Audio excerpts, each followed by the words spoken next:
di sini kok orang aktivitas olahraga untuk sehat, tapi kok lingkungannya kotor, nggak sehat. Nah, dari situlah kemudian dia berinisiatif, eee, ya istilahnya mengutin sampah yang dibuang oleh orang-orang saat itu yang berolahraga di GBK, dan itu menjadi pemandangan yang agak aneh buat orang-orang.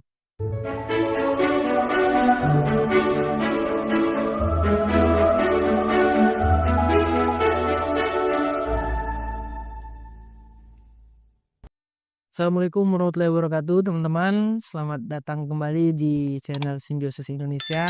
Hari ini kita kedatangan tamu. Ini tamu yang keren, Mas Adi dari Jakarta Osoji Club. Selamat datang, Mas, di Simbiosis. Terima kasih ya, kasih Mas. Teman-teman, Mas Adi ini kayaknya bakal menginfluence kita. Bakal banyak mungkin pengalaman-pengalaman yang bakal diceritakan, baik mungkin dari pengalaman pribadi ya, Mas, ataupun sama teman-teman Jakarta Osoji Club.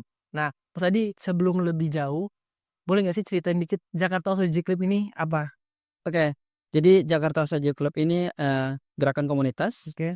yang awalnya, penggerak atau foundernya adalah orang Jepang asli, bergerak di tahun 2012 saat itu. Beliau tuh hobinya memang, olahraga di GBK, Oke. dan seperti pada umumnya orang Jepang itu memang sudah terbiasa dengan budaya bersih. Jadi ketika namanya Hashida-san, Oke. ketika Hashida-san ini kemudian berkegiatan di GBK, dia sangat culture shock gitu ya. Melihatnya Adi, wow. Beda ya dengan negara gua gitu. Di sini kok orang aktivitas olahraga untuk sehat, tapi kok lingkungannya kotor, Oke. nggak sehat. Nah, dari situlah kemudian dia berinisiatif, eee, ya istilahnya mengutin sampah yang dibuang oleh orang-orang saat itu yang berolahraga di GBK, dan itu menjadi pemandangan yang agak aneh buat orang-orang. "Ini ngapain ya? Orang asing menguti sampah gitu, kurang kerjaan banget," gitu kan. Nah, itu dilakukan oleh Hasidasan. Kemudian di-upload-lah di sosial medianya waktu itu Facebook. Karena waktu itu kan Instagram belum belum se-booming sekarang ya. Nah, di-upload di Facebook, teman-temannya sesama ekspatriat Jepang kemudian melihat dan ingin sekali ikut dengan, Hasidasan. Kemudian di, waktu berikutnya ikut bareng lagi nih, jadinya nambah, dan kemudian diliput oleh salah satu media Jepang, Jakarta Shimbun waktu itu, Oke. kemudian naik, tayang, dan mulai. Ikut media Jepang ya? Iya, waktu itu karena memang pelaku, aktornya adalah orang Jepang sendiri kan. Jadi, Jakarta Shimbun waktu itu meliput dan naik, dan makin banyaklah ekspatriat Jepang di Indonesia yang melihat kegiatan Hasidasan ini dan ikut bersama-sama, dan, mulailah kegiatan itu jadi rutin, kadang seminggu atau 2 minggu, dan berjalan terus di GBK. Makanya kalau JOC itu lahirnya di GBK, Oke lah. karena awalnya dari, Gitu. Hasidasan itu gerakan ekspatriat Jepang. Dan singkat cerita Hasidasan balik ke Jepang beberapa tahun kemudian, dan nyaris ya Jakarta Osoji Club kemudian dipegang manajemennya oleh orang Indonesia, dan yang lebih, ininya lagi anak muda semua. Nyaris memang ada sih beberapa orang tua yang kemudian kita daulat menjadi penasehat di Di Osoji ya. Oke. Kalau nama sendiri Osoji ini apa, Mas? Saya kok penasaran. Pas lihat tuh kan Jakarta Osoji Club. Ya, Ini apa ini? iya, Bang. Apa? Aku juga bukan yang ini bahasa Jepang ya. Iya ya. Pertama juga dapat informasi tentang Osoji ini kan dari media kan. Iya. Osoji, wah menarik juga nih, apa nih Osoji? Nah, ternyata teman-teman, Osoji itu bahasa Jepang yang kalau di Indonesia kan kurang lebih artinya bersih-bersih. Oh, Osoji bersih. bersih-bersih. Nah, artinya Jakarta Osoji Club artinya, Jakarta bersih-bersih, Kelompok ya bersih-bersih. kelompok bersih-bersih Jakarta gitu deh lebih ininya sih. Berarti per sekarang ini kegiatannya ini ada kayak program kerja gitu atau rata-rata taktis sih, Mas? Kita ada agenda tahunan yang kita susun, cuman, terakhir itu diporak-porandakan oleh Covid. Oh, Tahulah ya, iya iya iya. Covid tuh lumayan, waduh, kita tuh bener-bener yang, ya kita kan gerakan orang banyak, Oke, outdoor, betul sementara Covid bertentangan dengan itu kan. betul. Akhirnya semua agenda kita, bahkan beberapa kerjasama kita dengan beberapa pihak juga akhirnya harus dibuka, awalnya dipospon, tapi akhirnya Benar batal. batal, nggak bisa lanjut lagi karena waktu itu belum ada kejelasan Covid sampai kapan. Berarti akhirnya pasca Covid ini gerakan-gerakannya adalah insidental gitu, taktis semua. Jadi setiap minggu langsung atau 2 minggu, 2 minggu. Ya, kan? tapi kita udah nyusun agendanya. Kemudian ada beberapa kerjasama kita Nah, dengan itu ya. pihak-pihak tertentu untuk kolaborasi dalam hal apapun, kunjungan ke kampus, kunjungan ke sekolah, melakukan edukasi di kampus, di sekolah, itu. Dan itu semua sudah terjadwal. Bentuknya struktur Jakarta Osage Club. Oh iya dong. Oh, struktur Strukturnya ada. bentuk strukturnya adalah ada ketua. Oh iya jelas. Kami punya beberapa divisi, ada ketua, ada wakil ketua, kemudian ada sekretaris, kemudian di bawahnya ada beberapa divisi, ada divisi media juga, media sosial, ada finance, ada macam-macam, ada. Ya kita berupaya agar manajemen dari Osage Indonesia ini atau Jakarta Osage Club ini lebih profesional dan lebih tahu ini bidangnya apa, ini siapa yang kemudian kayak saya dari divisi edukasi dan kampanye juga, tapi di manajemennya juga ya bertanggung jawab untuk itu, menyusun bagaimana strategi kampanye, strategi edukasinya, kemudian membentuk tim, itu sih. Oh, artinya Jakarta Osage Club ini termasuk salah satu kita sebutnya apa, Mas? Komunitas ya, Mas? Atau Komunitas. komunitas yang Komunitas. sebenarnya udah sangat kompleks dan bagus ya, Mas. Dan pertanyaan selanjutnya adalah apakah hanya ingin di Jakarta saja Jakarta Osage Club? Haha, ini menarik nih. Aku belum cerita ya. Tadi kita sempat ngobrol-ngobrol singkat ya tentang dialog ini.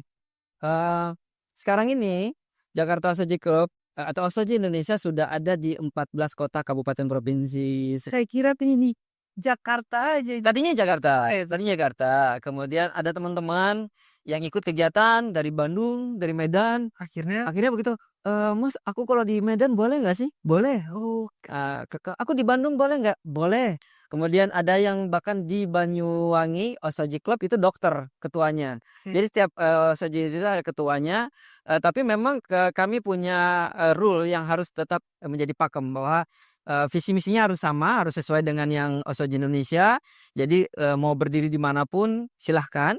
Tapi tetap mengikuti menjadi visi misinya Osage Indonesia atau Jakarta Osage Club, dan tidak boleh keluar dari itu. Kemudian tidak bisa berbau sara ya atau politik, apalagi tidak boleh.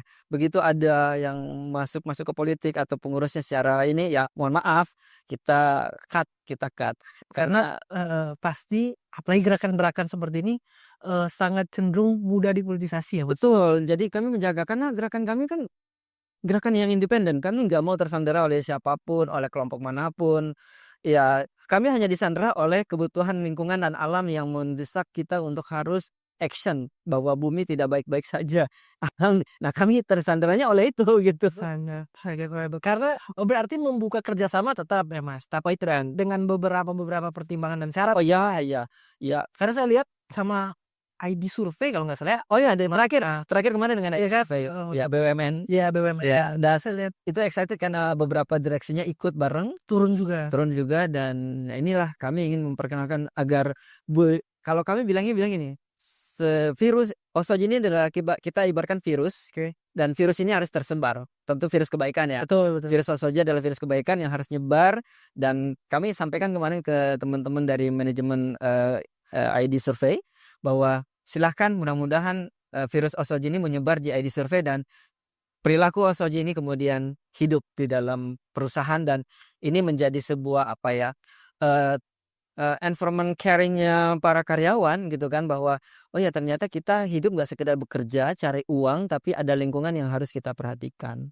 Nah, kalau begitu Mas, saya ingin bertanya, ini kan tadi kan bentuknya relawan ya. Yang jelas pasti misal saya turun ya dari biasanya turun di GBK ya, Mas? GBK bisa, di CFD bisa, Di CFD bisa ya kantor bendara. Pokoknya kita nggak harus di GBK sih. Bahkan ada pernah kita di luar Jakarta, di Cibubur misalkan kita bahkan pernah di bandara.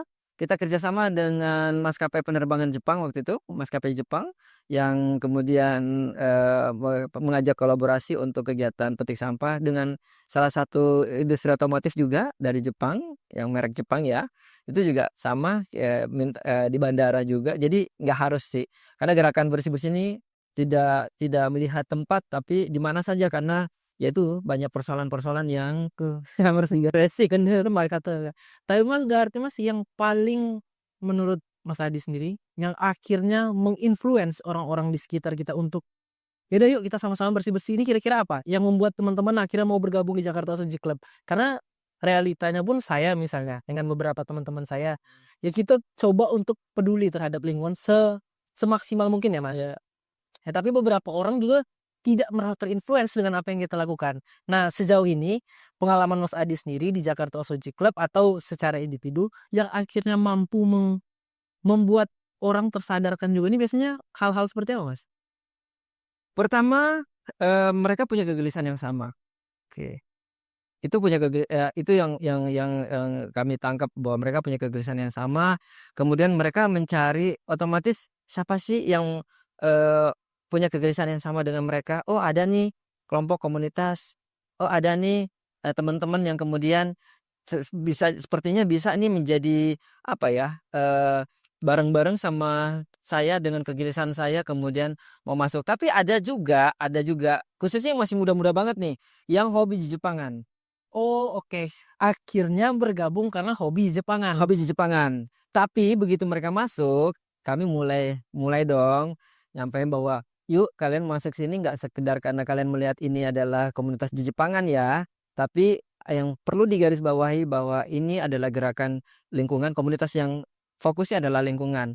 Ya persoalannya ya namanya nama Jepang, pendirinya juga Jepang, ya nggak bisa dipisahkan dari itu ya. Oke. Hanya saja memang, peranan akhirnya teman-teman yang tadi ada beberapa sih, tidak semua ya, Oke. yang kemudian bergabungnya karena, Jejepangan, Tadi suka Jejepangan karena Osoji ini kan, bukan bukan ini sih, tapi mendapatkan ya tidak banget privilege, tapi ketika ada acara-acara Jejepangan, Osoji mendapatkan porsi di situ. oke, Jadi jelas kita ada semacam, oh ya udahlah ada privilege sedikit lah untuk Osoji. Nah, teman-teman yang suka Jejepangan ini ketika masuk jadi keikut oh, gitu.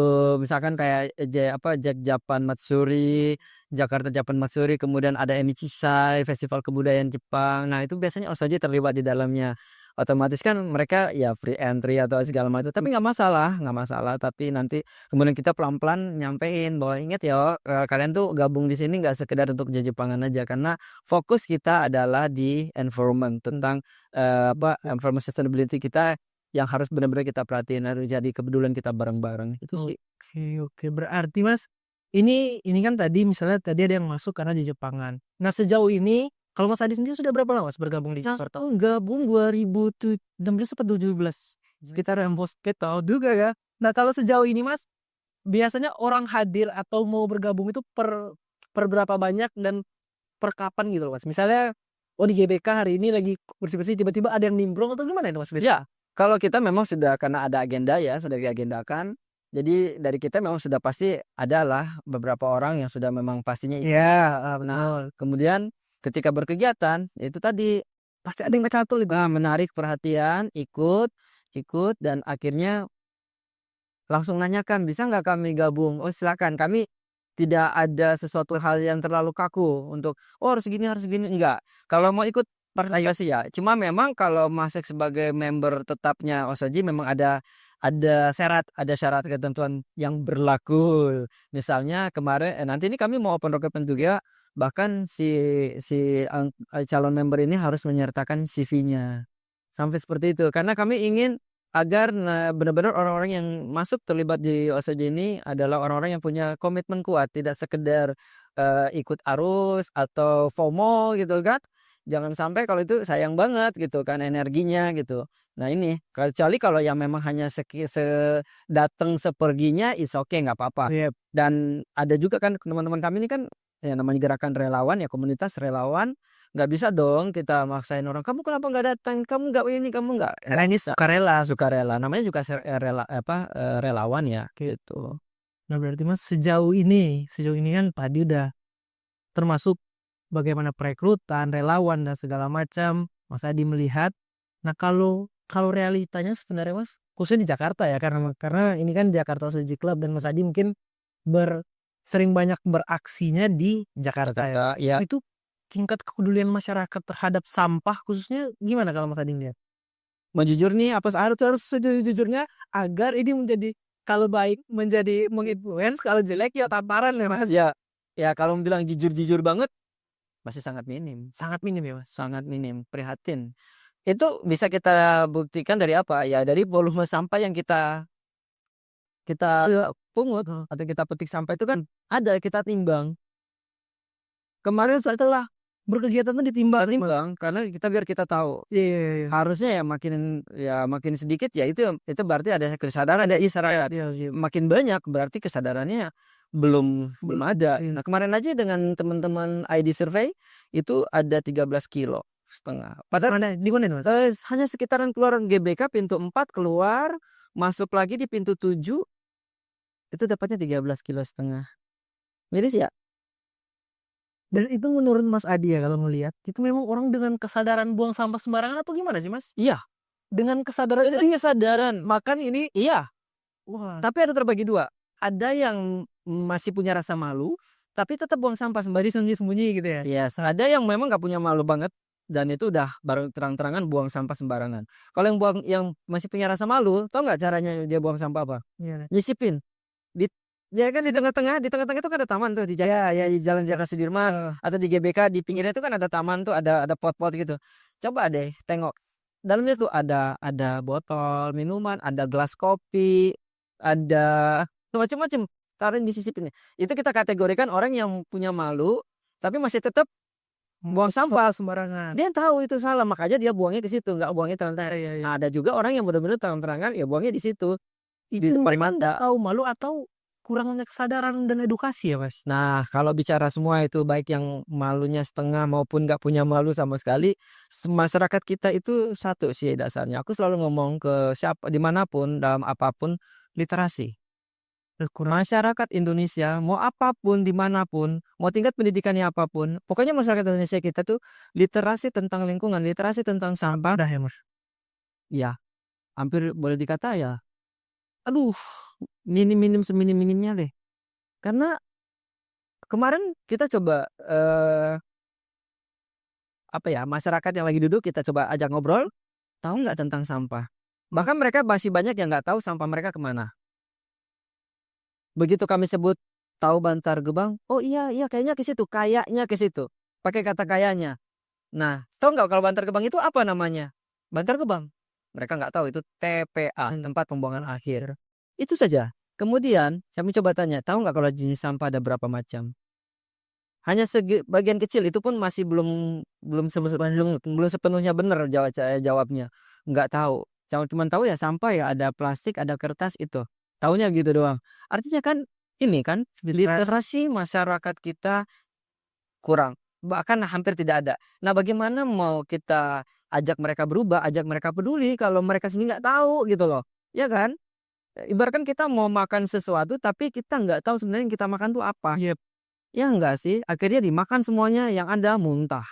Kan gitu ya. Jadi inilah yang jadi luar biasa sih banget. Ini kita bukan mencari siapa yang salah ya. Oh ya, Tapi pertanyaan saya, apa yang salah Mas? Akhirnya kita bermuara pada kalau literasi masyarakat kurang mengenai sampah, kesadaran kurang, ini salahnya di mana? Memang masyarakatnya tidak ingin mencari tahu persoalan itu atau memang mungkin pemangku kebijakan atau kita sesama masyarakat kurang mengajak atau seperti apa Mas kalau melihat fenomena seperti ini? pertama, iya. Kalau dikit-dikit pemerintah, enggak sih. Cuman negaranya dikelola oleh siapa? Pemerintah. Kebijakan penuh ada di siapa? Di pemerintah. Oke, segala kebijakan, aturan dan undang-undang, Mereka yang law enforcement, yes, semuanya siapa? pemerintah. Pemerintah. Nah, ketika kemudian pemerintah punya ambil peran sini, masyarakat civil society juga perlu nggak? Perlu. Jepang kenapa bisa seperti ini? Aku cerita sedikit, agak sedikit ini. Di Jepang itu ada namanya Sungai Tamagawa. Aku belum pernah ke Jepang, tapi beberapa temanku sudah pernah ke sana. Bahkan penasihat Osoji Bu Retno itu sudah ke sana. Oke. Di Jepang itu ada nama sungai Tamagawa. Tamagawa itu sungainya hampir sama kayak Sungai Ciliwung dulu. Oke. Tapi itu 40-50 tahun lalu. Sekarang sungainya udah bisa air diminum langsung. Bisa sampai segitunya walaupun orang sana nggak mungkin minum airnya, tapi ibaratkan itu udah jernih ya. Kemudian apa yang terjadi? Kenapa bisa seperti itu? Karena civil society dan pemerintahnya sama-sama bergerak. Kolaborasi. Ketika civil society punya kesadaran dan environment awareness-nya sudah memang ada, kemudian mendorong pemerintah dan pemerintah melalui kebijakan dan law enforcement-nya jalan, apa yang terjadi? Sekarang Sungai Tamagawa sudah seperti itu. Iya, tapi mereka sudah bergerak dari 40 tahun lalu. Nah, apakah sungai kita juga bisa? Bisa kalau kita mau bergerak dari 40 tahun lalu. Tapi oke lah, tidak ada kata terlambat walaupun udah terlambat terlambat banget. Tapi kalau nggak mulai-mulai mau kapan? Iya betul. Cepat beresnya, kan gitu. Sepakat itu. Ya artinya memang semua sektor berperan untuk Ya dong. pengelolaan sampah ini. Ya. Karena itu juga ya Mas, kayak misalnya masyarakat ini nggak sadar sampah yang mereka buang ini, inilah yang bakal menimbulkan menjadi banjir. Ini juga yang bakal nantinya bakal menjadi penyakit ke mereka dan segala macam akhirnya kan karena buang sampah sembarangan. Iya. Nah, hal-hal seperti itu menurut saya ya kita pun simbiosis mencoba ya Mas, belajar dan segala macam mencoba untuk sama-sama baik itu menginfluence atau tadi seperti teman-teman Osoji Club langsung turun tangan dan segala macam ya. Kita berharap sama-sama jangan sampai nanti dampak-dampak atau aksi-aksi kecil negatif yang kita lakukan kayak buang sampah sembarangan dan segala macam ini berdampak banyak begitu Mas. Artinya itu tadi saya pas lihat kan ada Jakarta Osoji Club. Ini keren loh itu orang baru mungkin ya bukan maksud apa kayak orang baru tahu ada Pandawaran dan segala macam. Ini ternyata sudah ada sejak 12 tahun yang lalu. Saya kaget itu saya ngobrol sama teman saya ini Mas. Tiba-tiba dia cerita, ada loh di Jakarta itu Jakarta Osoji Club. Saya buka lah. Wih ini keren komunitas seperti ini kan. Maksudnya terserah nanti bentuknya seperti apa dan segala macam. Tapi memang konsisten saya lihat Mas. Oh iya. Konsistensinya itu gimana membangun itu Mas? Ya, yang paling penting dari sebuah gerakan atau organisasi apapun itu ya adalah teamworknya di dalam. Oke. Kita selalu berusaha apapun yang terjadi, ya namanya dalam berinteraksi ya sosial Mas. Ini kita sebagai manusia pasti ada hal yang tidak nyaman dan segala macamnya. Ya. Tapi sebisa mungkin itu kita jaga agar konsistensi dari gerakan yang kita bangun bersama-sama ini di Osoji ini tetap terus ada. Jadi mau apapun misalnya namanya ada konflik antar personal. Ya. Nah, bisa saja terjadi tidak mungkin, tidak menutup kemungkinan dan itu tidak bisa dihindari namanya manusia ya. Tapi sebisa mungkin kemudian mendewasakan diri masing-masing dan kemudian kita lihat yuk kita masih punya tujuan yang besar, tujuan sama dan ini yang penting banget di atas segalanya, di atas sekedar kita menjaga ego kita, menguatkan ego kita tapi kemudian mengorbankan apa yang harus kita bangun bareng-bareng. Nah, dari situ semangat itulah kemudian inilah yang membuat konsistensi dari Osoji kemudian tetap dan komunikasi kita bangun dengan teman-teman baik itu Osoji yang ada di Bogor. Sekarang Bogor juga ada Bogor Osoji Club gitu kan. Kemudian di Medan Osoji Club, di Banyuwangi, kemudian ada di Bulukumba, Sulawesi Selatan.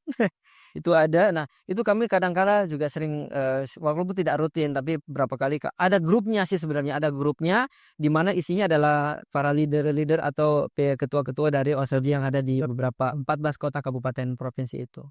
Nah kalau saya ingin masuk sedikit ke Mas Adi, ini saya pengen tanya, kenapa akhirnya, walaupun sebenarnya ini harusnya menjadi kesadaran tiap-tiap individu ya Mas, kenapa akhirnya Mas Adi menjadi orang yang tadi bergabung di Osoji Club, kemudian menjadi orang yang sangat peduli terhadap lingkungan, ada trigger awal nggak Mas? Wah ini kalau flashback, ini udah kesekian kalinya sih cerita bahwa dulunya background gue adalah mining. Gue berkarir di perusahaan mining. Kita tahu bareng-bareng kalau di kata perusahaan tambang itu selalu konotasinya agak gimana Ya, rusak, ya eksploitasi alam. Betul. Itu nggak bisa dipungkiri. Ya itu harus diakui bahwa perusahaan tambang adalah eksploitasi alam.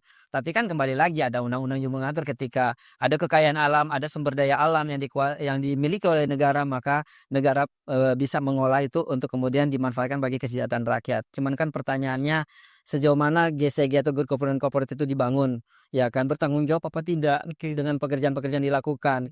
Perusahaanku bertanggung jawab waktu itu karena memang punya environment HSE-nya ada sangat ketat. Bahkan kami pernah didemo oleh beberapa warga lokal yang kompor-komporin atau diprovokasi oleh pihak-pihak tertentu untuk kemudian membayar ganti rugi lahan yang ternyata lahan itu adalah masuk hutan lindung. Itu kan nggak bisa nggak bisa diapa-apain, nggak boleh disentuh. Kalau disentuh itu salah kita. Tapi ada yang mengatakan oh enggak dibohongi segala macam. Nah akhirnya aku ya berpikir bahwa ini memang perusahaan tempat berkarya ya memang tidak semena-mena karena tetap bertanggung jawab. Cuma memang kegelisahan itu ada. Yang namanya kalau tambang kita kan open mind ya, tambang terbuka. Itu kalau mau ditambang pohonnya ditebang dulu Iya. dengan sangat terpaksa, kemudian topsoil-nya diambil, diangkut, diamankan, kemudian baru ditambang. Setelah ditambang, kemudian dibalikan lagi topsoilnya, ditanam kembali. Cuman beda dong, kondisi alam ciptaan Tuhan Dengan udah dieksploitasi, diobok-obok sama tangan manusia, kemudian dikembalikan. kan Ya butuh proses, butuh waktu dan butuh biaya tinggi. Nah, banyak perusahaan yang kemudian masih abai dengan yang kayak gitu, walaupun masih ada juga beberapa perusahaan yang mematuhi aturan-aturan itu, tapi tidak bisa dipungkiri khususnya tambang-tambang ilegal Oke. itu kan tidak mematuhi aturan-aturan itu. Nah, itulah dari situ kemudian ketika aku pernah, karena kita waktu itu buka satu tambang baru dan pohon ditebang dan tepuk tangan, kemudian aku bikin video pendek Oke. dan itu aku upload waktu itu di Facebookku, dan ada temanku yang orang Greenpeace waktu itu kemudian komentar, "Wah, keren ya, lu tepuk tangan ketika pohon tumbang." Itu ngena banget. Waduh, di komen seperti itu, Mas. Tampar banget. Iya ya, kok goblok ya, maaf ya. Kok goblok gitu ya. Akhirnya itu gue take down, gue langsung ini kan, ya gue masih muda waktu itu kan, kemudian berkarir di perusahaan nambang, ya itu udah hal-hal yang didambakan oleh setiap anak Right, muda. betul betul. Ya kan bisa berkarir di perusahaan nambang tuh. Dan itu salah satu, dan akhirnya karena kebanggaanku itulah akhirnya aku upload itu, dan itu ternyata ada temanku yang merhatiin, wah keren ya, tepuk tangan untuk pohon yang tumbang, menghematikan berapa orang itu, dan iya sih. Nah, itu tuh kata-kata itu terus ini sampai akhirnya aku berpikir kayaknya udah selesai deh, aku udah harus berhenti, aku kemudian resign.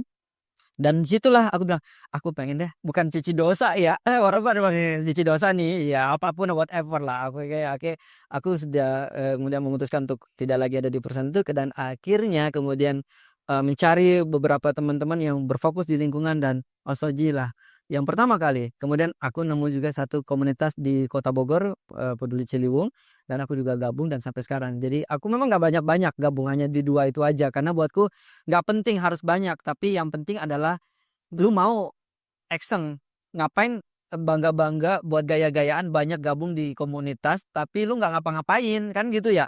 Akhirnya ya gue berpikir, gabung di sini ya harus fokus, ada kemudian konsisten, dan ya benar-benar harus sesuai dengan apa yang semangat gue dulu pengen bergabung dengan orang-orang yang punya kegelisahan yang sama. Dan itu tadi aku punya kegelisahan yang sama, ketemu dengan teman-teman Osoji, disambut dengan sangat baik, welcome banget waktu itu. Teman-teman aku masih sangat ingat banget, mereka sangat welcome banget dan aku happy banget, dan ya, oh ya udah Kak, sampai sekarang. Kemudian di komunitas di Peduli Ciliwung di Kota Bogor pun sampai sekarang. Artinya tadi ya, Mas, karena ada trigger ya, ngerasa apa, "Waduh, ini kayaknya berdosa ini ketika tepuk tangan, pohon ditebang kita tepuk tangan, ini kan kayaknya sesuatu yang tidak baik dilakukan." Nah, menurut Mas Hadi sendiri, rata-rata seharusnya atau walaupun kita berharap tidak ya, apakah orang-orang yang akhirnya bertindak peduli terhadap lingkungan ini harus memiliki trigger dulu atau seperti apa, Mas? Atau memang kayak mungkin saya dan beberapa teman-teman itu, ya mungkin karena melihat keadaan dan segala macam kita merasakan langsung. Saya kebetulan asli dari Bengkulu, Sumatera ya, Mas. Jadi ya pesisir pantai dan segala macam yang kita merasakan itu ya. Nah, artinya teman-teman yang lain khususnya di Osoji Club ini juga, apakah mereka orang-orang yang sama yang sebelumnya mungkin merasakan, waduh saya kayaknya sudah terlalu banyak ini apa ya, bahasanya dalam tanda kutip mungkin merusak bumi atau berkontribusi Atau jejak karbonnya terlalu banyak. jejak karbon terlalu banyak segala macam. Nah, itu harus di-trigger dulu atau enggak sih, Mas, kira-kira? Atau memang ada yang lahir atas kesadaran sendiri? Ya sebenarnya begini, terlepas dari apapun, triggernya, atau ada trigger atau tidak ada trigger, sebenarnya begini, kita kan cuma punya bumi satu ya, betul. Aku selalu ngomong sama teman-teman, kita punya bumi cuma satu. Nggak ada cadangan ya? Nggak ada cadangan. Rumah bocor, rumah rusak, kita bisa pindah rumah yang lain, atau bisa ngontrak, cari kontrakan atau beli rumah baru. Bumi rusak, emang kita bisa beli bumi yang baru? Nggak bisa. Kalaupun punya tempat yang baru, katanya Mars diselidiki punya tanah kehidupan, emang segampang itu kita bisa pindah, ya kan? Emang bisa sewa apa gitu truk angkat barang pindah gitu kan ke Mars? Kan enggak ya. Nah, kita cuma punya bumi satu. Saat ini kondisi bumi kita sudah tidak baik-baik saja. So pertanyaannya, kita mau pindah ke mana? Nah, jadi yang namanya kepedulian tentang lingkungan sih sebenarnya nggak harus, lu jadi aktivis dulu dong, lu harus punya latar belakang ilmu lingkungan dong, lu harus punya bla bla bla bla bla." Enggak, lu manusia kan? Iya. Kita manusia kan? Iya. Kita butuh bumi nggak? Iya. Bumi butuh kita nggak? Enggak. Betul, hutan bumi putih kita. Ya Tuhan ciptakan bumi pertama kali alam ini nggak ada apa-apanya. Tuhan menciptakannya dengan kesempurnaannya, dengan kebesarannya. Kemudian ada makhluk, ya kan, sampai waktu itu malaikat bertanya, "Kenapa ciptakan manusia yang jadi perusak?" Benar kan akhirnya jadi perusak. Nah, ini nah, jadi kalau semuanya berpikirnya begitu ya seharusnya punya punya kesadaran bahwa, iya ya bumi kita cuma punya bumi satu, terus persoalan lingkungan ini apakah hanya urusan orang-orang lingkungan, komunitas, atau aktivis? Enggak kan? Tapi semuanya harus punya rasa yang sama, harus punya kepedulian yang sama karena selama kita masih hidup, kita semua masih hidup, masih butuh bumi, masih butuh udara, masih butuh oksigen segala macam. So, do it gitu kan, lakukan untuk selalu bawa peduli. Nah, tapi namanya manusia ya, kalau ada sesuatu tuh baru, Iya. ya enggak sih? Harus harus dibenturkan dulu oleh Ya kan, kalian nggak usah jauh-jauh, diriku kan, tadi aku bilang itu.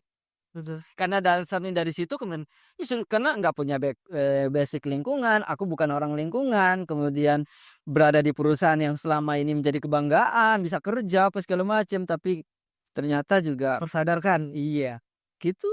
Yang berarti memang harus beberapa orang harus terbentur dulu untuk akhirnya sadar bahwa memang penting dalam menjaga bumi ini. Iya sih. Karena itu Mas nggak sadar gitu, kayak tadi kan jejak karbon dan segala macam, yang akhirnya berimbas pada perubahan iklim dan kalau ini terlalu banyak hal yang terjadi hanya karena tindakan kita yang mungkin sepele, yang kita anggap sepele, ya kan Mas? Iya iya. Nah kita cuma nganggap, "Oh kayaknya, gunain transportasi pribadi ini nggak terlalu berpengaruh lah." Iya. Kalau 1 juta orang yang berpikir sama akhirnya kan, Iya. nah itu yang saya pikir juga, pun saya pribadi ya Mas, saya pribadi pun juga terus mencoba untuk, ya kalau bisa seminimal mungkin mengurangi dampak dan segala macam gitu-gitu. Nah kalau Mas Adi melihat sendiri di Jakarta khususnya tadi, Mas Adi bercerita bahwa semua komponen ini harus saling sama-sama berkontribusi dan bermitra untuk mencapai apa yang kita inginkan bersama tadi. Kalau di Jakarta sendiri, kayak misalnya pemerintah ataupun kelompok-kelompok swasta itu cukup aware nggak sih Mas terhadap perubahan lingkungan? Karena kayak tadi ID survei itu BUMN ya, BUMN kan. Nah kalau pemerintah sendiri punya ruang nggak untuk kelompok-kelompok komunitas seperti ini Mas? Atau pernah nggak Mas Adi sendiri? Sebenarnya pemerintah aku lihat misalkan contohnya KLHK tuh mereka punya kayak organisasi kepemudaan ya, Khusus ya? khusus untuk, aku lupa namanya, gue lupa namanya, tapi ada sih sebenarnya. Jadi, ya sebenarnya pemerintah tuh udah bergerak sih, cuman ya itu tadi, kurang powerful aja gitu. Terutama lebih ke ini, implementasi dari law enforcement-nya. Oke. Undang-undangnya, kita undang-undang apa sih yang nggak ada Iya, di negeri ini? betul betul. Semua Ada. sudah Peraturan hadir. dari mulai, peraturan kementerian, Pemda, dari peraturan Daerah. daerah, kemudian naik ke levelnya di kementerian, kemudian naik lagi levelnya di presiden, kemudian Sampai secara ke undang-undang, secara betul. ini, itu Sepakat, kita punya semuanya. sepakat. Tapi sejauh mana implementasi itu jalan? Contoh kecil deh, orang buang sampah sembarangan nih didenda. Emang coba deh tanya Ibu Menteri Keuangan ada berapa banyak kas negara yang diperoleh dari denda bayar, orang buang sampah sembarangan. Oke. Atau tanya ke pemerintah daerah, seberapa besar sih kas pemasukan dari orang yang didenda karena buang sampah? Padahal yang buang sampah sembarangan hampir tiap hari itu banyak. Harusnya kalaupun memang ini diimplementasikan dengan baik, banyak kas yang Ya, silakan ya, tapi kan bukan itu tujuannya, betul, ya kan? Kita nggak berharap juga uang kas negara, uang kas daerah banyak dari yang kayak gitu. Tapi maksudnya kenapa, lebih kepada pencegahan sih harusnya. Kalau law enforcement-nya itu pun harus jalan, itu karena memang ada yang kebobolan. Oke. Tapi sebelum kebobolan, ya itu tadi, pencegahannya dulu dilakukan, undang-undangnya sudah ada jelas. Tadi, kuatkan dengan literasi, ya kan? Kemudian edukasi masyarakat lewat lewat banyak sekarang platform banyak kan, iya betul, gandeng influencer Pak, bisa sih sebenarnya. Pemerintah tidak harus, berpatokan bahwa hanya lewat Kementerian Kominfo saja. Maksudnya hanya tugas Kominfo bisa gandeng. Oke, memang Kominfo yang ini, tapi bisa menggandeng banyak. Contohnya kayak ini, Simbiosis Indonesia. Kalau saja mau digandeng oleh pemerintah atau siapapun kemudian menggandeng beberapa teman-teman para influence yang kemudian kalian ini loh bisa nggak bantu pemerintah untuk menguatkan literasi atau memberikan literasi kepada masyarakat tentang lingkungan, tentang sampah. Karena undang-undangnya udah ada. Contohnya pemilahan sampah. Undang-undangnya ada nggak? Ada ya. Tahun 2018 kalau nggak salah. Undang-undang mengatur bahwa setiap warga negara wajib memilah sampahnya dari rumah. Apa yang terjadi? Hanya sekian persen yang memilah sampah. Itu yang pertama. Yang kedua kemudian eh, pemerintah ternyata sudah sejak tahun, aku juga baru tahu beberapa waktu lalu bahwa ternyata pemerintah sudah punya aturan untuk menutup landfill atau TPA. Konsep landfill ini. Tapi kan belum bisa sekonyong-konyong. Buktinya sampai sekarang TPA masih ada. Bantar Gebang yang sudah overload pun masih terima. Gitu loh. Jadi ini gimana? Nah, jelas kalau memang mau ditutup tapi harus dibuat sistemnya. Alih sistem, mau pakai sistem apa dari sistem landfill kita selama ini yang jemput, angkut, buang. Jemput, angkut, buang ke TPA. Di TPA dia apa-apain? Kagak. Nggak diapa-apain. Hanya sebagian kecil yang kemudian termanfaatkan, hanya di bawah 10% yang dimanfaatkan. Kemudian masuk ke industri recycle, ya kan? Atau ada pemulung di sana. Masih ingat kasus Louis Gajah nggak? Kita contohnya tanggal 21 Februari kita selalu peringati sebagai hari apa? Hari Peduli Sampah Nasional, HPSN. Itu dasar peringatannya dari mana? Dari kejadian Louis Gajah. Ketika TPA Louis Gajah di Bandung, Kabupaten Bandung itu meledak dan menimbun sekitar 150 warga dari 3 desa. Kejadiannya kenapa bisa tertimbun banyak yang meninggal? Karena kejadiannya itu pukul 1 dini hari di mana orang lagi terlelap. Tertimbun sampah bukan hal mudah. Tertimbun tanah longsor mungkin masih bisa pakai excavator segala macam, masih bisa diobrek-obrek gitu di ini. Tapi kalau sampah nggak bisa. Kenapa bisa meledak? Karena gas metan itu sudah terlalu mungkin akhirnya dia meledak. Dan semenjak kejadian Louis Gajah itulah diperingati cikal bakalnya dari Hari Peduli Sampah Nasional. Masa sih kita nggak belajar dari hal itu, ya kan? Nah, ini kalau memang mau beralih ke sistemnya apa? Indonesia sampai sekarang kan kita belum punya sistem. Sistem yang satu baku yang dijalankan di seluruh republik di tanah air ini, mau dimanapun dari Sabang sampai Merauke. Ya nggak? Sementara negara lain menjalankan itu satu. Mungkin ya bisa bilang, oh Indonesia ini kan negaranya kepulauan, gini-gini bla bla bla. Justru itu kita harus cari solusinya agar ada. Kalau nggak dicari ya sampai kapanpun nggak akan nemu solusinya kan gitu. Nah, dari kemudian solusi itu mana yang mau dipakai? Contohnya aku di tempatku ya di Kota Bogor. Saat ini aku sama teman-temanku sama teman-teman di NGO yang kemudian lagi bergerak dengan WWF lewat Plasis Smart Cities. Kita mengedukasi masyarakat di beberapa RT di Bantaran Ciliwung, di mana mereka diedukasi memilah sampahnya 3 jenis, organik, anorganik, dengan residu. Nah, residunya apa saja, anorganik ini apa saja, organik apa saja. Nah, yang menarik, ada komponen sampah yang harusnya masuk residu, tapi di tempat kami melakukan edukasi itu tidak jadi residu. Oke, Kenapa? Karena bisa dimanfaatkan sebagai raw material, ya kan, dari industri yang dibangun disupport oleh WWF lewat Plasis Smart Cities, bangun pabriknya untuk kemudian jenis sampah yang tadinya berpotensi jadi residu itu dimanfaatkan menjadi raw material, jadi balok, jadi board, ya bisa jadi meja seperti ini, lemari atau kursi atau apapun. Bahkan akhirnya kerjasama dengan sebuah perusahaan yang mendapatkan order sumur resapan. Yang tadinya sumur resapan itu kan dari beton ya, bikinnya coran beton. Ini diganti komponennya dari plastik yang dilumet, dipayaskan, pas pernah lihat jadi pasta, kayak pasta gitu, kayak odol gitu kan. Kemudian baru dicetak di balok. Nah, itu kemudian tapi kalau di sini atau di tempat sini, ketika kita bicara ibu-ibu, bapak-bapak, teman-teman semuanya, ini jadi residu ya, atau ini nggak bisa jadi residu, ini bukan residu, ini bisa didaur ulang.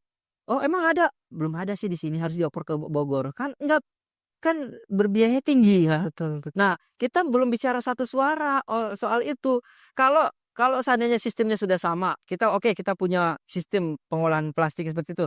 Kita berbicara, oh ini bukan residu, di mana saja bisa. Mau di Aceh kek, mau di Papua kek, mau dimanapun kita berbicara sudah enak karena sudah satu sistem, Iya betul. ya kan? Nah persoalannya ada yang bilang nggak mungkin satu sistem karena kita bla bla bla segala macam. Ya sudah, ayo cari formulanya. Kalau nggak selesai-selesai urusan sampah ini. Atau memang sengaja dibiarkan urusan sampah ini Waduh. karena duitnya banyak atau bisa banyak yang kemudian diuntungkan, kok kayaknya miris ya ngambil keuntungan dari kondisi sampah kita yang masih acak adut kayak gini, yang masih berantakan. Ya Ada nggak? indikasi Oh ya kan bisa jadi kalau namanya ada anggaran ini, untuk itu. Tapi kalau dirubah sistem, ya ini nggak dapet, nggak kebagian. Ya ini pasti ada kayak gitu kan? ini Ya nggak sih, ini kayak gini. Contohnya misalkan berapa banyak BBM yang dikeluarkan oleh setiap dinas lingkungan hidup atau Kementerian Lingkungan Hidup untuk kemudian mengisi kendaraan-kendaraan yang mengangkut sampah. Kalau sampah itu kemudian masyarakat teredukasi, literasinya sudah makin kuat, makin banyak, ya kan? Kemudian masyarakat mulai hidup memilah sampahnya dari sumbernya. Kira-kira yang keangkut ke TPA perlu berpuluh-puluh truk nggak? Enggak. Oke Mas, akal. Iya kan? Gitu. BBM-nya berapa banyak yang bisa dihemat? Iya. Kemudian bisa dialokasikan ke yang lain. Untuk subsidi yang lain. Nah, oh mungkin Adi sok banget, lu nggak tahu sih pengaturan ininya segala macam. Iya, tahu ribetnya ngatur APBD, tahu APBN ya kan untuk alokasi. Tapi kan persoalannya mau apa enggak? Iya betul, sepakat sepakat Mas, sepakat. Itu isi di situnya mau apa enggak? Kalau enggak ya sudah. Ya biarkanlah seperti ini dan yang terjadi ya kayak gini. Pertama harus bayar kompensasi di TPA. Ya gue pikir gini, lu bayar kompensasi satu orang dapat berapa sih? Ya Kak? Oh dapat taruhlah 500.000, taruhlah 1 juta satu bulan. Konsekuensi kesehatan yang Mereka dapat. mereka dapatkan, mereka terima nggak sebanding loh dengan 1 juta. Oh ada BPJS. Oh jadi BPJS-nya hanya untuk itu. Sayang kan? Sekarang BPJS kita lagi tinggi loh, klaim BPJS tuh tinggi.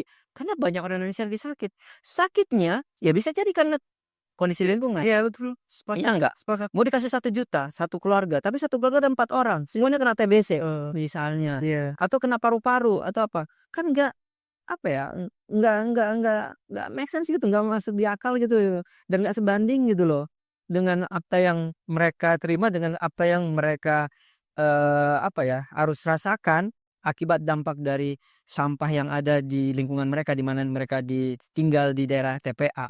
Ya kan? Pernah nggak kita mikirin itu? Iya. Enggak kan? Nah kadang-kadang masyarakat kalau kita edukasi, Bu, Pak, coba deh kalau jadi masyarakat yang tinggal di dekat TPA, dibalik deh. Mereka buang sampahnya ke kita di sini, kita jadi TPA. Kira-kira gimana? Oh nggak mau lah. Nah itu. Apa aku lah di sana? Yuk kita mulai kurangi sampah. Kurangi sampah dengan cara milah. Lebih ini lagi masuk naik level lagi apa? Hidup minim sampah. Kurangi sampah. Aku kemana-mana juga udah mulai kurangin sampah. Contohnya kalau nongkrong di kafe atau apa, tolak sedotannya. Nggak penting pakai sedotan. Di rumah kita minum jus nggak pakai sedotan bisa minum kok. Ya nggak, minum kopi nggak pakai sedotan, kopi ice kopi atau apapun. Kenapa sih di kafe harus pakai sedotan? Kan kira-kira lucu ya. Iya. Gitu. Wow, sangat sangat insightful ini Mas Adi ini. Saya tidak berekspektasi tadi persoalan sampah ini. Sebenarnya seenak itu ngobrol ini Mas. Maksudnya karena nggak tahu ya, mungkin ada barrier ketakutan ya orang kalau bicara tiba-tiba ngobrolin persoalan sampah, persoalan lingkungan itu ada mindset yang tertanam bahwa aduh ini ribet ini ribet. Complicated sih Iya, sebenarnya. Lebih ke complicated persoalan sampah. Padahal ini barusan saya jujur aja mungkin ya baru ya mengenal hal-hal seperti ini dan mendengar seperti ini, tapi mudah dipahami atau mungkin tergantung penyampaian dan bagaimana orang menjelaskan itu ya Mas. Ya bisa juga. Pentingnya hal-hal tersebut, Gaya komunikasi. gaya komunikasi. Nah tadi balik kita ke persoalan sampah tadi Mas. Di Jakarta pun kalau nggak salah per tahun hampir berapa? 3 juta ton per tahun ya. Iya. Per 3 juta ton. Nah, saya kan kuliah di Jogja itu kan Mas. Pada saat itu sempat bahwa TPST Piungan di Jogja itu sampai ini kan nggak bisa lagi menerima sampah, overload. Nah ini kan berarti ya mau tidak mau kita harus katakan peran pemerintah atau pemangku kebijakan kita katakan ya sangat benar-benar fundamental di sana. Kalau mereka tadi kita katakan jangan menyalahkan pemerintah terus lah, kita masyarakat harus sadar segala macam. Kalau masyarakatnya sadar tapi tadi seperti yang Mas katakan bahwa implementasinya kurang terlalu bagus, kemudian bagaimana mereka melihat melihat keadaan dan segala macam ini tidak komprehensif, artinya juga sama saja. Sama saja. Akhirnya tidak ada apa jalan keluar yang diberikan ya Mas. Nggak usah jauh-jauh, di lingkungan sini aja. Kita ada di Tebet ya nih ya. Iya. Lingkungan Tebet. Yuk masyarakat Tebet, pilah dong sampahnya dari rumah. Oke, begitu pilah. Terus yang ngangkut sampahnya milah juga tak? Itu. Oh iya juga ya Mas, masuk akal. Kita suruh orang-orang di rumah pilah sampah, nanti di bak sampah Nyatu lagi. betul. Ya enggak sih? Betul. Akhirnya ada banyak loh masyarakat. Aduh, Malas akhirnya. akhirnya gimana ya? Aku udah milah loh. Tapi apa petugas Di bak sampah dicampur lagi. satu lagi. Iya betul. Nah, Aduh. terus gimana dong? Kalau udah kayak gitu, ya kan gue bilang tadi ya complicated tadi gitu. Waduh, iya juga ya. Saya baru sadar juga ya ketika kita udah pilih di rumah, Pilah pilah sampah di rumah, pas dilempar ke dalam bak sampahnya juga sama aja. ya petugas yang Ya kan ambil dan lagi-lagi SOP-nya tuh nggak ada. Semua petugas pengangkutan sampah bekerja sesuka mereka. Itu bukannya mereka, bukan salah mereka sebenarnya loh. Harusnya memang ada tuntunannya. SOP-nya harus jalan. Mereka harus pakai sepatu, iya. mereka harus pakai sarung tangan, mereka harus pakai masker, mereka harus pakai baju khusus. Bayangin mereka bisa ngangkut sampah, cuman cuci tangan seadanya, pulang ke rumah, peluk anak istri, tinggal di rumah bareng-bareng, sementara bapaknya habis ngangkut sampah di mana situ bakteri, virus, segala macem, kuman nyatu di situ. Iya kan? Miris nggak sih? Makanya pernah kan dengar cerita petugas pengangkutan sampah yang di London di Inggris itu datang ke Indonesia dan dia yang kaget sampai seluar biasanya karena nggak menyangka di Indonesia itu kayak gini ya, di negara saya begini-begini, mereka diasuransikan, mereka dapat asuransi kesehatan. Ya kalau bicara mereka juga kan BPJS iya, tapi ini mereka especially, ya kan, especially job yang mereka kerjakan tiap hari bergumul dengan sampah, yang orang kita aja punya sampah pegangnya ujung jari gini nih. Iya, betul. Nah mereka medengnya gini, terus segala hal yang berkaitan dengan ini mereka tuh nggak diperhatiin. Ayo, terus gimana dong? Jadi kalau bisa bilang ya kita ini belum menganggap persoalan lingkungan atau sampah ini sebagai sebagai sesuatu yang darurat. Kemarin kan Nazar Sifat sempat tuh darurat Indonesia daerah ini. Aku sampai sempat komen tuh, oke, tapi ada nggak sih yang lebih bahaya? Yaitu Indonesia darurat sampah. Aku pinjem waktu itu ya dan sebenarnya teman-teman ada yang beberapa ikut dan ada yang like itu kan. Ya ini darurat sampah yang nggak pernah diangkat ya kayak gini. Kita selalu cuman sibuk aja, siapapun aku bilang, mohon maaf, semuanya sibuk dengan urusan politik. Padahal politik itu dinamis, betul. Kita bicara A, B, C sekarang politik ya, sekarang udah rangkulan lagi, ya kan? Tapi persoalan sampah nih siapa yang mau ngurusin? Aku kemarin dari pemilihan presiden, kita selalu fokus. Ini kandidat calon presiden bicara tentang lingkungannya sejauh mana sih? Kemarin ada beberapa di pemerintahannya Prabowo yang sekarang ini Presiden Prabowo itu aku lihat agak sedikit ini nih mulai concern. Tapi aku bilang kalau hanya sekedar show up saja tapi tanpa action real lapangan, aku belum bisa jempol sih.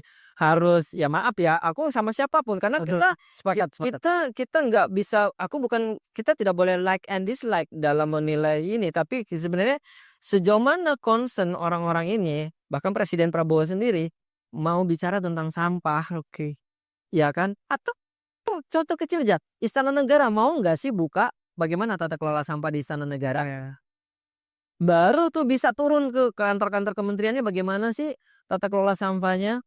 Baru biasa masyarakat kok kayak gitu ya harusnya. Baru actionnya gimana, kemudian law enforcementnya ditegakkan, implementasinya jalan, dikawal bareng-bareng dan konsisten.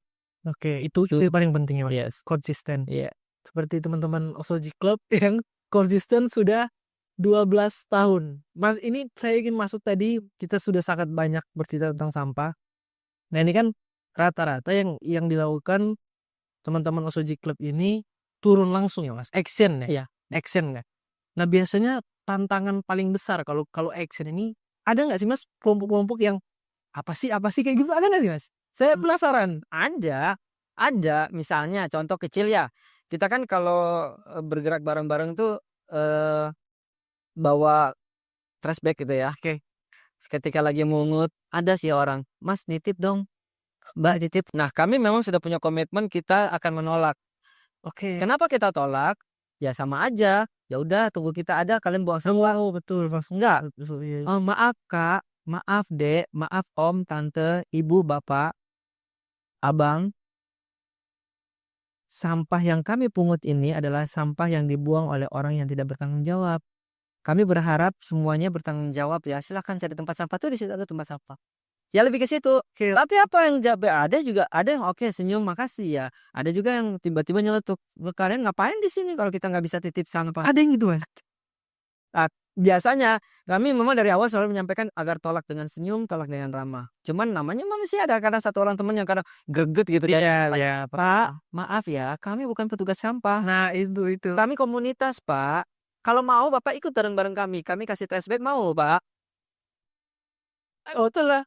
Berarti ada ya, Mas? Ada banyak. Oke, saya kira kan Artinya tapi sebenarnya it's okay terlepas apapun itu mungkin dia cari gampang atau iya, dia, iya, iya. nunggu ini, tapi paling tidak dia punya, inilah untuk tidak buang sembarang ya, cuma tinggal, "Yuk mager, jangan mager ya, yuk jangan mager, cari tempat sampah yuk.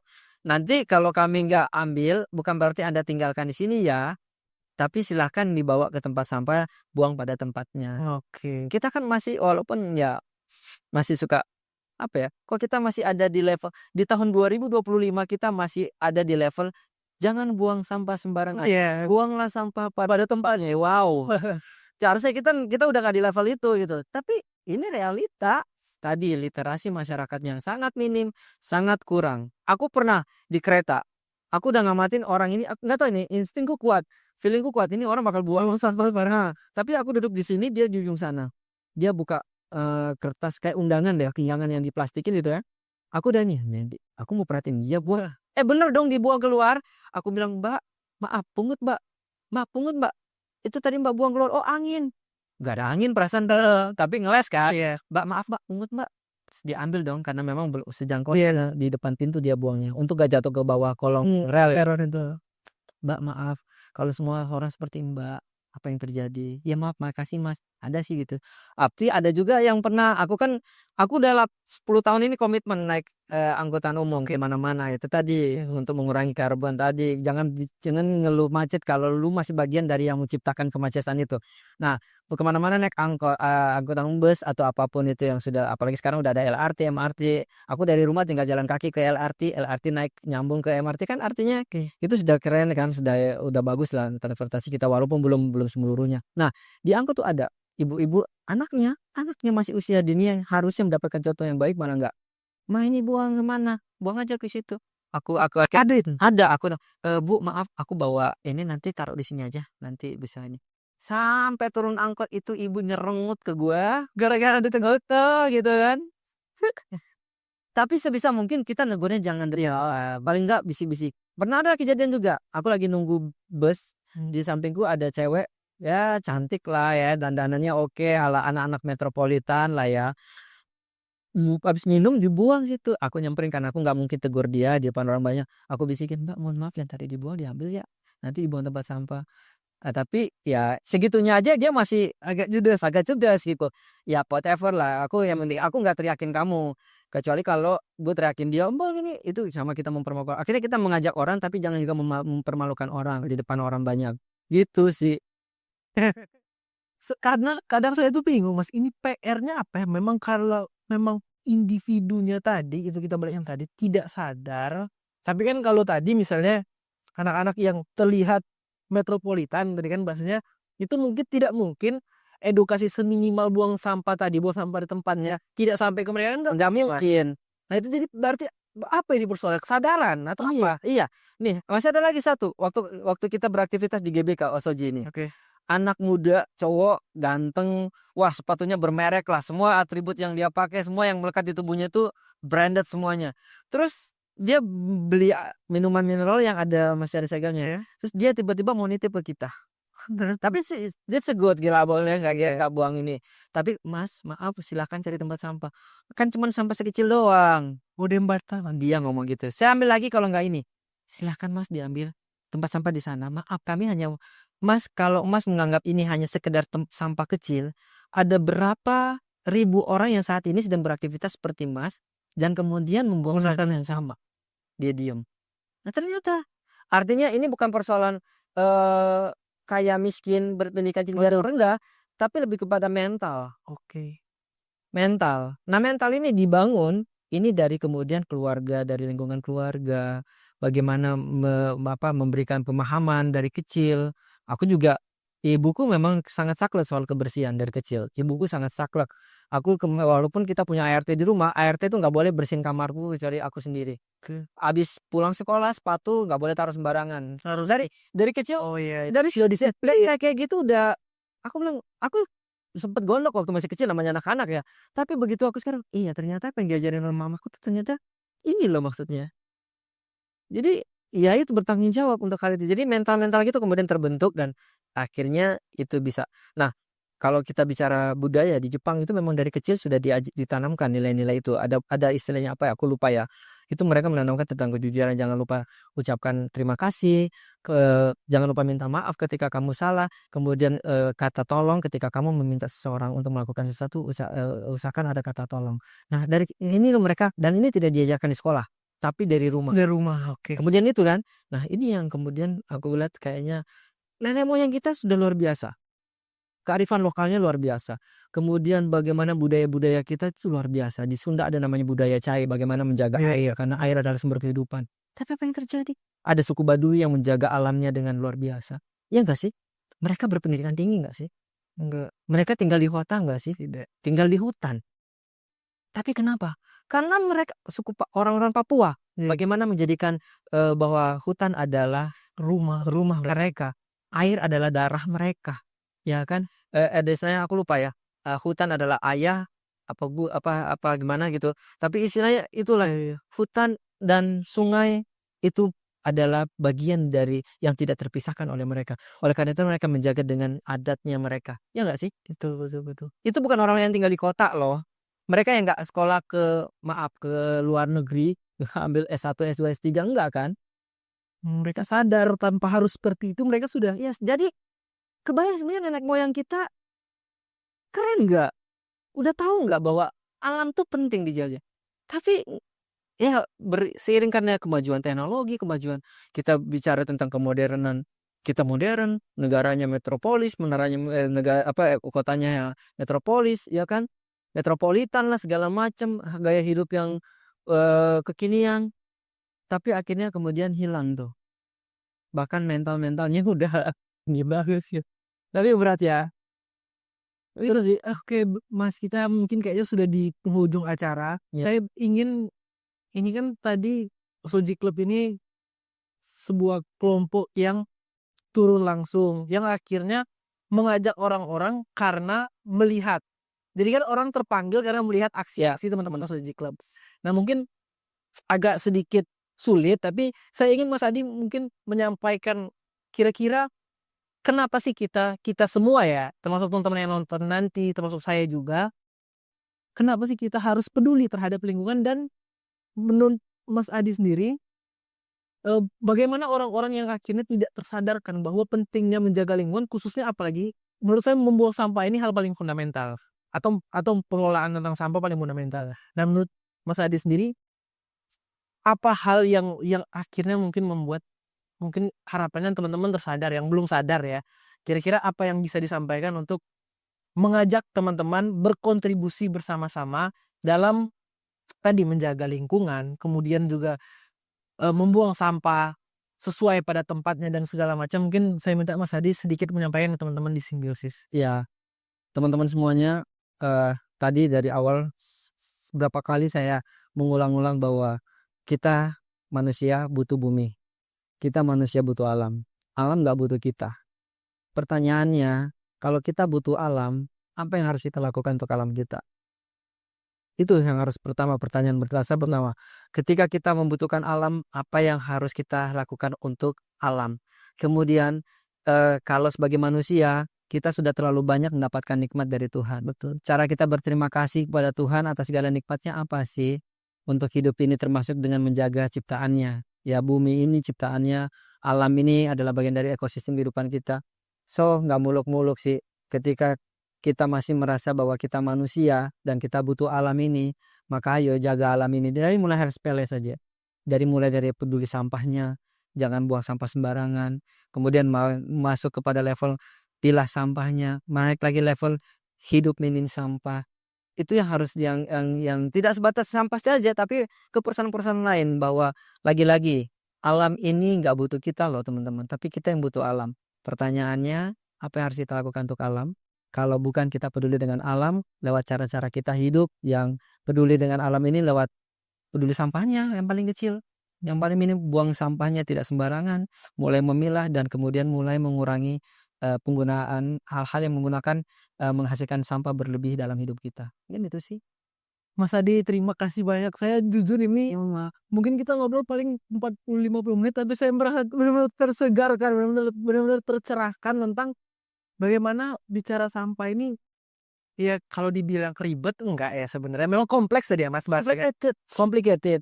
Enggak ribet tapi complicated, tapi juga tidak segampang itu segampang enggak segampang itu. Karena ini bicara terkait mental. Ya, betul. Saya sepakat.